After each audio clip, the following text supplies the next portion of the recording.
Millions of children and teens play some form of sports at school, but before kids can get in the game, they must undergo a pre-participation physical evaluation, or a PPE. The American Academy of Pediatrics says a PPE includes a family medical history that considers cardiovascular, respiratory, musculoskeletal, and mental health when clearing a child to play.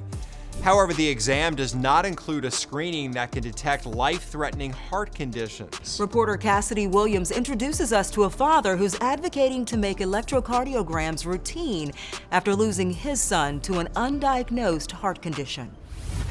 He was the youngest and the biggest. At 6'5" and more than 290 pounds, 15-year-old Elijah Rivera was growing into his own strength. He literally ripped the handle off the microwave, just opening the microwave. Elijah was learning to channel that power as a Windsor High School football player. But at practice on October 10th, 2023, he collapsed. And I got there, it was within minutes. I was there within 2-3 minutes. Everything just happened so just fast. It was just kind of difficult to remember all that. Elijah died at the hospital. His family would later learn there was something else large about him that turned out to be fatal. He had an enlarged heart. Elijah had passed his required pre-participation sports physical the previous summer. When we talk about the sports physicals, it's more like a checkoff sheet right now.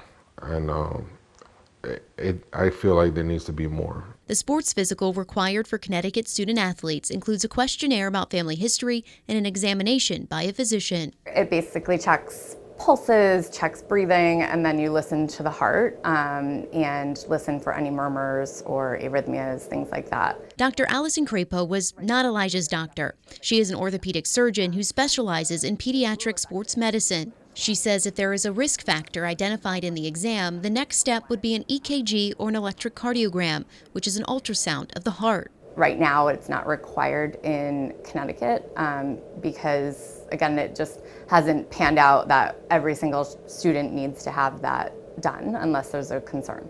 Representative Nicole Claridis Ditria says the idea of requiring additional heart testing for student athletes has been researched by the Connecticut legislature several times, but it hasn't led to legislation because of the cost. It's the insurance issue. Insurance doesn't cover that as a pre-participation physical. It shouldn't be an insurance company or somebody saying, it's just not, we're not going to pay for that because there's no need for it. Did the doctor ever even bring up the idea of an EKG or a cardiogram or any additional tests? No, nothing.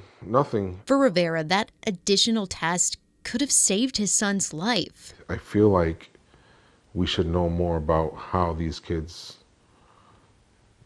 how their bodies react to that before we put them on the football field or the basketball court. He now hopes the strength of Elijah will strengthen our understanding of sudden cardiac death.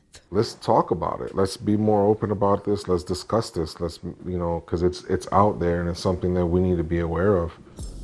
Elijah's dad said his son had undiagnosed cardiomyopathy, which led to the enlarged heart. The CDC says while rare, sudden cardiac death is still the leading cause of death in young athletes. In the meantime, a nonprofit is working with Elijah's school to host an ECG clinic in his honor. In Hartford, Connecticut, I'm Cassidy Williams.